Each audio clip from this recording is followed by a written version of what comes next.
رب اشرح لي صدری ویسر لی امری واحلل عقدۃ من لسانی یفقہوا قولی اعوذ باللہ من الشیطان الرجیم بسم اللہ الرحمن الرحیم السلام علیکم اسٹوڈنٹس 11ویں جماعت کے تبصرہ نگاروں پر 11ویں جماعت کی نثر نگاری پہ تبصرہ کرنے کے لیے مختلف مصنفین پر یہ سلسلہ جو شروع کیا گیا ہے اس سلسلے میں آج ہم لوگ نثر نگاری پہ تبصرہ کریں گے جس میں 2025 کے امتحانات کے لیے 11ویں جماعت کے لیے سر سید احمد خان انتہائی اہم ہے، اس لیے یہ سر سید احمد خان کی نثر نگاری پہ تبصرہ آپ کے سامنے پیش کیا جا رہا ہے۔ سب سے پہلے دیکھیے گا، وہ ذات با کمال کے سید کہیں جسے، مصلح تھا، مجتہد تھا، زمانہ شناس تھا، اس نے دیا نثر کو اسلوب نو وسیم، دنیا جانتی ہے ادب کی اساس تھا۔ حالات زندگی: سر سید احمد خان 1817 میں دہلی کے ایک نہایت قدیم مہذب اور علمی خاندان میں پیدا ہوئے۔ والد کا نام میر متقی تھا جو ایک درویش منش بزرگ تھے۔ والدہ خواجہ میر درد جیسے صوفی خاندان سے تعلق رکھتی تھیں۔ لڑکپن اور جوانی میں نہ صرف اس عہد کی فارسی، عربی اور دیگر علوم کی اچھی تعلیم پائی بلکہ وقت کے نامور عالموں اور ادیبوں کی صحبت سے بھی فیضیاب ہوئے۔ غالب، مومن، ذوق، صہبائی اور شیفتہ جیسے باکمال لوگوں سے سر سید کا تعلق عقیدت مندانہ تھا۔ تعلیم سے فراغت کے بعد سر سید انگریزی حکومت کے ملازم ہو گئے۔ محکمہ قانون کے مختلف عہدوں پر فائز رہے اور ملک کے مختلف مقامات پر ان کا تبادلہ ہوتا رہا۔ سر سید احمد خان کی تصانیف مندرجہ ذیل ہیں: آثار الصنادید، اسباب بغاوت ہند، خطبات احمدیہ، تاریخ بجنور، آئین اکبری، جلاء القلوب، علی گڑھ انسٹیٹیوٹ، تہذیب الاخلاق۔ اسلوب تحریر: سر سید احمد خان کو جدید اردو کا بانی کہا جاتا ہے۔ انہوں نے اپنے قلم کے ذریعے اپنی خوابیدہ قوم کو ترقی کی راہیں اختیار کرنے پر آمادہ کیا۔ آپ کی تحریر ہیر رانجھا اور شیریں فرہاد کے قصے کہانیوں پر مشتمل ہونے کی بجائے ہمیشہ بامقصد اور انقلابی رہی۔ آپ کے اسلوب تحریر کی نمایاں خصوصیات درج ذیل ہیں۔ نمبر 1 پہ آتا ہے سادہ نگاری۔ سر سید سے پہلے اردو نثر بھی شاعری کی طرح بوجھل ہو رہی تھی۔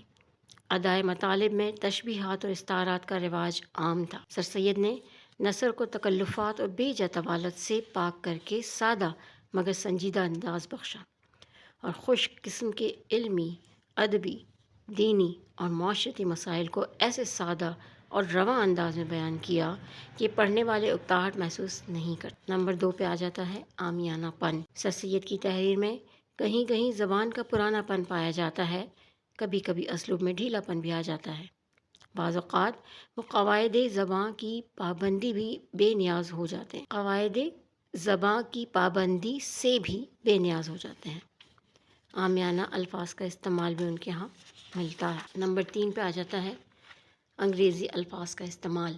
سر سید احمد خان کی تحریر میں بعض دفعہ انگریزی الفاظ کی بھرمار بھی ذوق سلیم پر گراں گزرتی ہے۔ وہ ان الفاظ کو جو عام فہم اور عوام کی زباں پر جاری ہوں صحیح لفظوں پر ترجیح دیتے ہیں، اسی لیے ان کی تحریروں میں ادبی حسن کی کمی ہے۔ نمبر 4 سائنسی انداز تحریر۔ سر سید نئے طرز تحریر کے حامل اور جدیدیت کے قائل تھے۔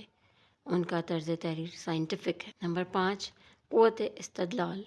سر سید احمد خان نے اپنی تحریروں میں جذبات سے زیادہ عقل کو متاثر کیا ہے۔ وہ ہر قسم کے علمی، اخلاقی، دینی اور معاشرتی مضامین جذباتی عنصر کو کم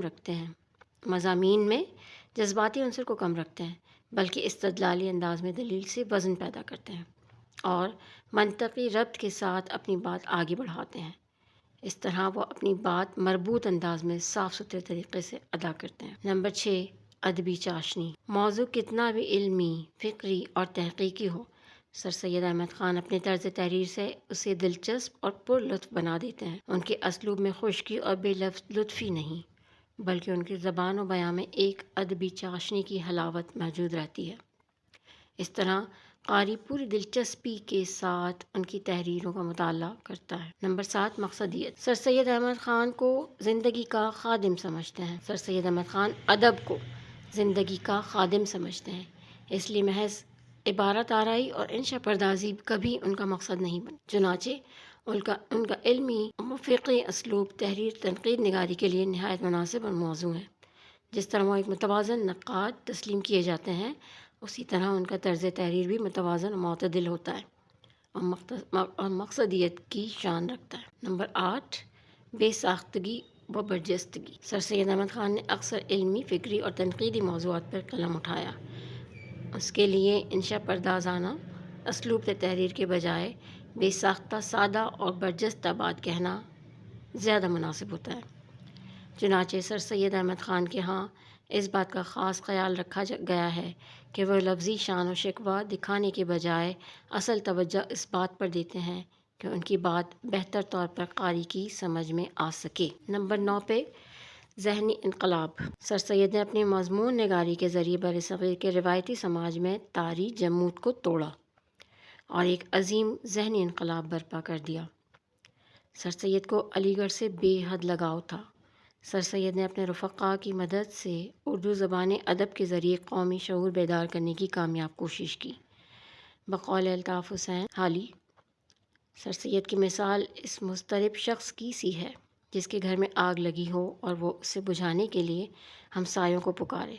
ایسی حالت میں خوبصورت جملوں کا ہوش کیسے رہ سکتا ہے۔ نمبر 10 پہ آ جاتا ہے طویل طویل جملے۔ سر سید احمد خان کی تحریر میں ایک نمایاں اور انفرادی کمزوری یہ ہے کہ وہ بہت طویل طویل فقرے لکھتے ہیں، لیکن اس کے باوجود ان کی تحریر میں الجھاؤ پیدا نہیں ہوتا اور دلچسپی برقرار رہتی ہے۔ مثلاً بڈھا نہایت غمگین ہے، مگر اس کا غم اندھیرے گھر پر ہے، نہ اکیلے پن پر، اور نہ اندھیری رات اور بجلی کی کڑک اور آندھی کی گونج پر، اور نہ برس کی اخیر رات۔ نمبر 11 قیام پاکستان کی راہ ہموار کرنا۔ ایک ادیب، مصنف اور جدید نثر کے بانی ہونے کی حیثیت سے ان کا شمار ہند و پاک کی غیر فانی شخصیات میں ہوتا ہے۔ ان کے عہد میں مسلمانوں کے لیے ایک علیحدہ مملکت کا تصور تو موجود نہ تھا، لیکن بعد میں علیحدہ وطن کے حصول کے لیے جو تحریک شروع ہوئی، اس کے لیے رہنماؤں کو ایک تیار قوم ملی۔ اس قوم کی تعمیر میں سر سید کے کردار کو نظر انداز نہیں کیا جا سکتا۔ اسی لیے بابائے اردو مولوی عبدالحق نے ان کے بارے میں تحریر کردہ ایک مضمون میں لکھا کہ قصر پاکستان کی پہلی اینٹ اسی پیر مرد نے رکھی تھی۔ اب آخری تحریر دیکھیے گا، ناقدین کی آرا۔ سر سید احمد خان کے بارے میں مولانا الطاف حسین حالی کہتے ہیں، سر سید جدید اردو نثر کے مورث اعلیٰ ہیں۔ بابائے اردو مولوی عبدالحق سر سید کے بارے میں کہتے ہیں، اس نے ایک مایوس اور افسردہ قوم میں ایک نئی روح پھونک دی اور ایسا قوی قومی جذبہ پیدا کیا جو اب تک کام کر رہا ہے۔ ڈاکٹر ابو اللہ صدیقی کہتے ہیں، انہوں نے وہ تحریک شروع کی جس کی موجودہ شکل آج پاکستان کی صورت میں نظر آتی ہے۔ حرف آخر ملاحظہ کیجیے، غرض کہ سر سید اردو زبان و ادب کا اتنا بڑا نام ہے کہ کوئی ادبی تاریخ ان کے بغیر مکمل نہیں ہو سکتی۔ قوم کے غم سے ان کا دل سرشار تھا اور ان کا وجود کام سے لگن کی ایک بھرپور مثال تھا۔ میر کا یہ شعر انہی جیسے لوگوں کے لیے کہا گیا ہے، بار دنیا میں رہو غم زدہ یا شاد رہو،